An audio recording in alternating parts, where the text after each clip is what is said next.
Assalamualaikum warahmatullahi wabarakatuh. Puji syukur atas kehadirat Allah Subhanahu wa Ta'ala yang mana telah melimpahkan rahmat serta hidayahnya kepada kita sehingga kita dapat beraktivitas seperti sebelumnya.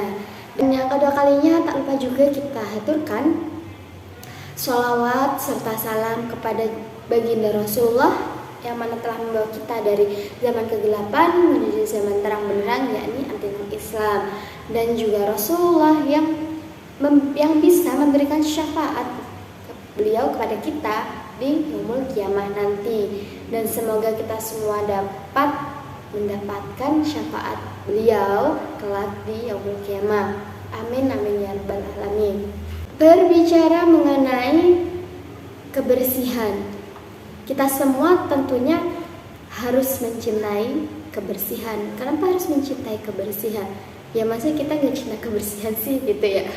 Masa kita suka yang kotor? Ya kita harus cinta yang bersih gitu.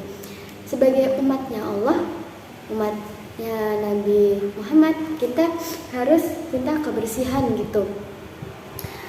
Sebagai hamba Allah, kita harus mengetahui bahwa agama Islam, agama yang mendorong semua umatnya untuk mencintai kebersihan.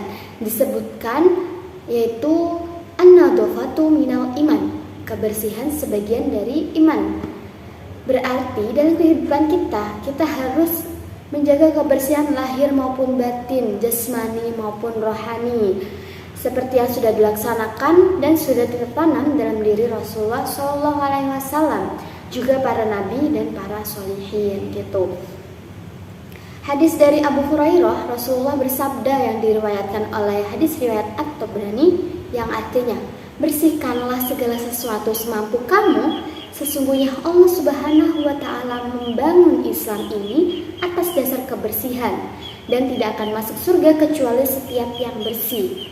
Tentu saja kita gak akan masuk surga kalau gak dosa-dosa kita sudah terampuni gitu kan.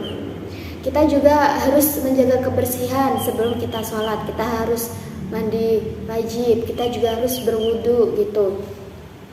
Kebersihan sebagian dari iman, itu harus ditanamkan sejak kecil, sejak kita mengerti, sejak kita bisa membedakan baik dan buruk. Kita harus menanamkan kepada generasi-generasi kita yaitu kebersihan, seperti membuang sampah pada tempatnya, yaitu tidak di sungai kan setiap daerah selalu memiliki tempat sampah umum dan setiap rumah juga memiliki tempat sampah di masing-masing rumah.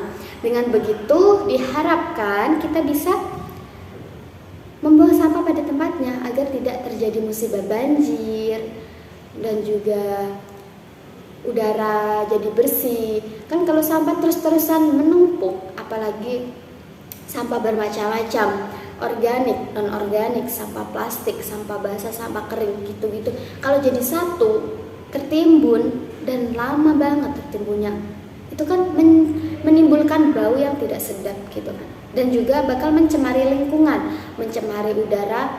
Kita sebagai orang yang tinggal di sekitar juga tidak nyaman gitu kan, kayak gimana gitu rasanya. Semisal kalau bersih, pasti kita jadi nyaman tinggal di lingkungan tersebut gitu. Dan semoga kita semua senantiasa tetap menjaga kebersihan, apalagi ketika ada pawai besar gitu ya, ada acara besar gitu sebuah kota, pasti sampah berserakan di mana-mana gitu. Sebagai umat Islam, umat pecinta kebersihan gitu, ketika kita menghadiri sebuah acara di tempat umum, ada baiknya kita juga sebagai pengguna tempatnya juga yang menghadiri juga, kita harus jaga sampah kita dibuang di tempat sampah, karena lingkungan yang bersih juga mencerminkan bagaimana orang-orang yang tinggal di lingkungan tersebut gitu. Dan bagaimana cara-cara yang diajarkan Rasulullah SAW dalam menjaga kebersihan? Yang pertama, selalu cuci tangan. Beliau itu selalu mencuci tangannya di waktu kapanpun. Karena kita kan nggak tahu ya, apalagi pas musim corona, di mana kita cuci tangan dari toko sebelah ke toko sebelah, dari tempat ke tempat, dari sekolah, berangkat sekolah, kita diwajibkan cuci tangan, diwajibkan pakai hand sanitizer, diwajibkan pakai masker, diwajibkan juga jaga jarak gitu kan. Begitu kebersihan itu penting gitu. Anjuran mencuci tangan itu tidak terbatas, karena kapanpun ketika kita ragu, tangan kita udah bersih nggak ya?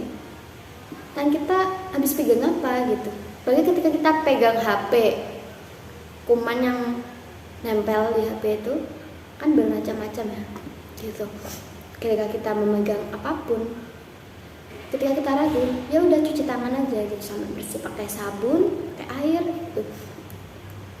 Rasulullah SAW bersabda, apabila ada seorang di antara kalian bangun tidur, hendaknya ia menuangkan air ke atas tangannya 3 kali sebelum memasukkan tangannya ke dalam bejana, karena dia tidak mengetahui di mana tangannya berada saat tidur. Ketika kita tidur gitu ya, kita kan nggak tahu tuh pegang apa aja, entah pegang hidung, pegang telinga, pegang apapun, bantal, kena debu gitu, kita kan nggak tahu. Jadi ketika kita bangun tidur, ada baiknya kita cuci tangan dulu sebelum pegang makanan, karena makanan nanti kalau kena tangan kita kan jadi banyak kuman gitu nempel dan menyebabkan kita bisa sakit, entah pernapasan, entah sakit apapun itu. Ada baiknya kita harus cuci tangan sebelum melakukan aktivitas, dan terutama aktivitas makan gitu. Yang kedua, membersihkan badan dengan mandi. Mandi selain bikin seger, juga membersihkan kuman-kuman yang nempel pada tubuh kita ya kan. Memperhatikan kebersihan dan gaya rambut. Kita juga harus cuci rambut kita, apalagi buat yang kerja, yang selalu aktivitas di luar ruangan, itu ada baiknya kita ya cuci rambut 2 kali seminggu atau 3 kali atau berapa, itu udah cukup gitu. Kemudian Rasulullah juga selalu menjaga kebersihan mulut dengan menyikat gigi dan bersiwak, menjaga kebersihan dan kerapian pakaian. Nah, sebenarnya masih banyak lagi bagaimana cara Rasulullah menjaga kebersihan yang patut kita contoh, harus kita contoh sebagai umatnya. Yang ngakunya umat Nabi Muhammad, kita harus contoh kebiasaan Rasulullah. Nah, untuk itu jaga kebersihan sangat penting banget dan harus kita lakukan. Semoga kita selalu tetap menjaga kebersihan. Nah, baik, sedikit yang bisa saya sampaikan, semoga bermanfaat. Bila ada tutur kata yang salah, mohon maaf, mohon dimaafin atau bisa dibenerin. Wabillahi taufiq wal hidayah wa ridha wal inayah. Wassalamualaikum warahmatullahi wabarakatuh.